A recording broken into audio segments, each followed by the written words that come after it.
This is a program she gave in the school some years ago, and she agreed to do it, which we were very grateful to, and then she thought she might have to cancel, and we were prepared to take turns reading aloud. So we are very grateful to her because it will be much more enjoyable. Janet, would you like to take this away?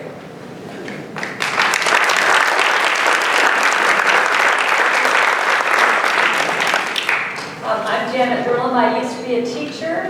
I taught at Greene. I also had my own preschool. When I retired from teaching, I started working with the Historical Society, and Marion Weaver and I started, well, she had been doing programs for more than 5th graders, but I joined her, and we had several programs that we worked up. 5th grade is when students in Iowa are supposed to be learning Iowa history. So she originally did a lot about the first settlers. I did the Native Americans, which I will call Indians because that's what I have written in my script. Like I say, this is from, last time I gave it was maybe 10, 15 years ago. So I will be reading my script, and you all have to be 4th and 5th graders. So put your mentality down a little bit, so that you can understand what I'm talking about. I'm also, it's interactive, so I ask them questions, so I wanted to get them all, participating. So, raise your hands if you know an answer. I might not call on you, but don't be disappointed. So, like I said, Mary and I just had a great time giving these to the kids, and they always were so good about reacting favorably to us. And I'm sorry that we aren't doing this anymore, but we aren't. So, anyway, so this is how I start. So, are you all in your desks? Ready? Have you ever wondered if Indians lived in Greene County? If they did, what were they like? Did the first white settlers in the county have any interaction with them? Where do you think you would go to find out? I don't see any hands. Yes, where do you think you'd go to find out? Well, are you talking about the vicinity? Because I think along the Raccoon River you would find a lot. You would still find artifacts in there. Yes, you're right. And any place else you would go just to find out any information about Native Americans, Jackie? The library. The library, okay. The Historical Society. What would you use at the Historical Society? What else would be at the Historical Society that you could use? Can you think of anything else? Displays. Displays. Anybody, anything else? Yes? I was a 5th grader. I would use Google. Yes. That would probably be true. Right? Well, one of the most, yes. Buffalo Trails Cloud Editor. There you go. Booklet. We have lots of booklets at the museums, lots of journals from people that kept journals back then. We have lots of places you could go, but you have to come into the museum to see some of those things, and hopefully the people in the museum can help you with that. Now I've got to go back to my script. Through artifacts and other information, we know Indians lived in Iowa many years before the first settlers arrived. They were hunters and gatherers, traveling through the area, but not staying permanently in our area for more than a few months. This is a map of Iowa and where the Indians were in Iowa. The Sioux Indians' hunting grounds were up here to the north. And the Iowa and Potawatomi Indians were to the south of them, where we are in Greene County. The Fox, also known as the Meskwaki and Sass hunting grounds, were to the east of us. As hunters and gatherers, what do you think the Indians hunted and ate to survive? Yes? Buffalo, deer, cow. Very good. Anything else? We would eat fish. Right, fish. Right. A fish, catfish, pickerel, walleye, bass, wild fruit, plums, crab apples, grapes, gooseberries, mulberries, nuts, walnuts, hickories, wild animals, lots of other things. I have pictures, but I'm not going to pass them around because you all know what they look like. The Indians traded extra animal skins they did not use for their own garments to white settlers. What do you think the Indians traded their animal hides for that the white settlers would have had that they didn't? Yes. Salt.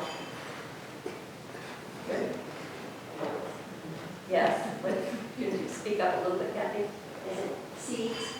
Seeds. Seeds. Yeah. And salt. And salt. Yes.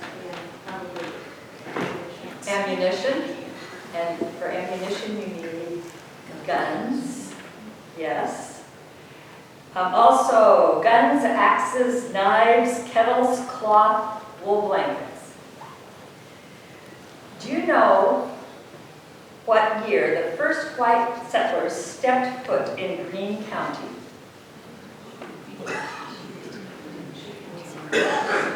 Yes. 1849. Correct.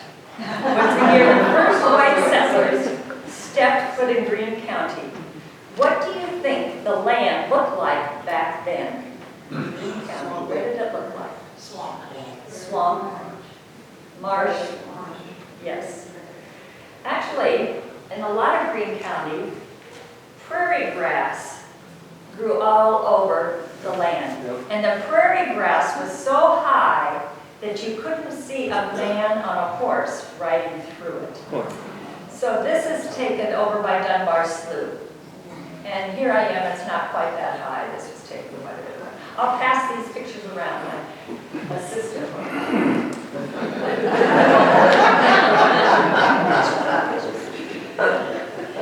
There were lots of sloughs, which is an area of soft, muddy ground, swamp or swamp-like region. Okay, so Dunbar Slough, now I have to remember, Dunbar Slough is over here by Scranton. So that is a slough we still have. Let's see. And marsh areas. In fact, the area that is now Jefferson had only one tree at the time. No other trees in the actual spot where Jefferson is. And that was the council oak. It was surrounded by prairie grass. And so do you think, where do you think the first settlers constructed their homes and lived? On the river. Thank you. By the rivers, in the same areas, the Indians had made their camps and done their hunting and fishing for many years. Why did they settle by rivers? Water.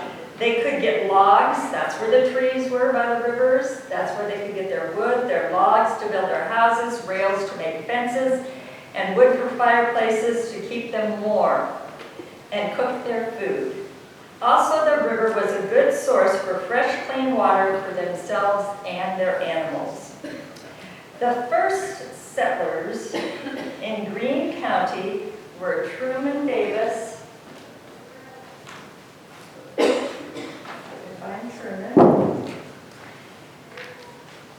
and his family. Truman arrived in the spring of 1849 with his oldest son, Chris, who was 15. They found a place to build a home by the Raccoon River near Squirrel Hollow. We'll add these maps. You can come up later and look unless Chris wants to figure out where Squirrel Hollow. You all know where Squirrel Hollow is, I think. That fall, Levi 13, William 9, and John 7 arrived to help. Truman and Charles, for some unknown reason, returned to Dallas County, leaving the younger boys to hunt deer, turkey, and trap for furs while they were gone. One morning, the boys looked out and saw about 25 Indians on ponies coming to their cabin in a string, riding as hard as their ponies could run, each with a tomahawk in one hand and a gun in the other. When they came up, Levi got in the door with his gun and threatened to shoot. The other boys were behind him. At first, though, when they saw them coming, William started to go out the door, but Levi stopped him. When the Indians saw that Levi had more courage, they began to make peace. How, and brave little man, they said. The boys had a mark on a tree at which they practiced shooting, and to divert the attention, Levi made a new mark by blazing the tree and making a black spot about the size of $0.25 on the blades with wet powder. He then stepped back about 30 yards, leveled his gun off of his hand, and fired. The ball entering the spot very near the center. Some of the Indians fired their guns at the mark with less success. And then the boy fired again, his ball entering the tree near the center, at which the Indians seemed greatly amused. The boys then gave them some corn and salt, and they went away. These Indians were Meskwakis, a remnant of the Potawatomis and Foxes, and belonged to the Chimius, or as a white man called it, the Johnny Greene tribe. The Enos Buttrick family was the second family that settled in Greene County, coming to the area a few months after the Davis family settled. Shortly after Enos Buttrick had settled his family in a newly built cabin in Greene County, one evening late, he noted a band of Indians making their way Indian file down the ridge north of the cabin. Soon they circled to the south, and one by one, they were seen to dismount from their ponies. As the men of the tribe seated themselves cross-legged on the ground, the squaws were busily putting up wickiups and making camp. He noted the chief was proudly wearing his turkey feather headdress, emblem of Potawatomi, so he allowed they were from that tribe. After the camp was made and the twilight had fallen, Enos made his way to the campfire where the chief and a number of his braves, wrapped in their blankets, were enjoying the warmth from the glowing embers. As he approached, he made the peace sign and was welcomed by the chief, whom he learned was of the Potawatomis and was known as Johnny Greene to the white settlers and Chimius to his tribe. Johnny Greene spoke some English. Where do you think he would have learned English?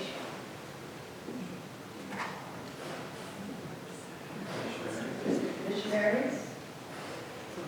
Maybe where he was, he'd run into some of the white settlers because they were, they didn't stay in one place. They might camp for the winter, but they didn't stay in one place. Enos also learned that each fall they came through the country, making more or less permanent camps here and there along the river, hunting and fishing for a week or so, then moving on far into the Sioux country. Late in the fall, they would return laden with furs and venison to last through the winter. The Indian hunting party usually arrived in this area early in October with lodge poles fastened to each side of the Indian ponies. The lodge poles extended several feet to the rear of the ponies, dragging on the ground, and were joined with leather thongs. They held the possessions of the Indians. Their encampment was along the banks of the North Raccoon River. They would return to their campsite about 6 weeks later with the spoils of their hunting.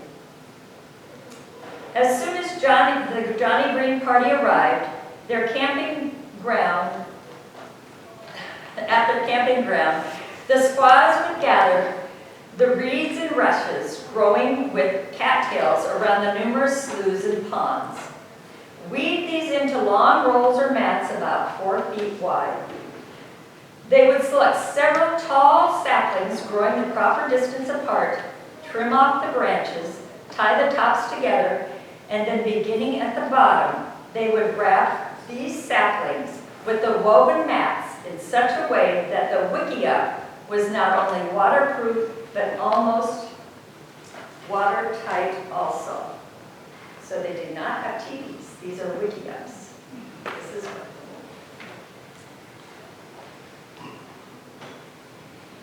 The wickiup afforded shelter through the most severe winter's weather, and it also made an ideal smokehouse. It was the work of the women members of the tribe to prepare the meat the men had trapped or killed. The wickiup was an ideal smokehouse. The carcasses would be hung inside, and smudge fires started on the ground under the opening. Several hours later, the meat would be preserved for the long approaching winter. Enos returned home that night, assuring the anxious family they need have no fear of the Indians camped by the river. Chief Johnny Greene was born in the valley of the Iowa River in 1795. He grew up on the banks of the Iowa River and hunted throughout the rivers and streams of central Iowa. He was 5 foot 6 inches tall and weighed about 160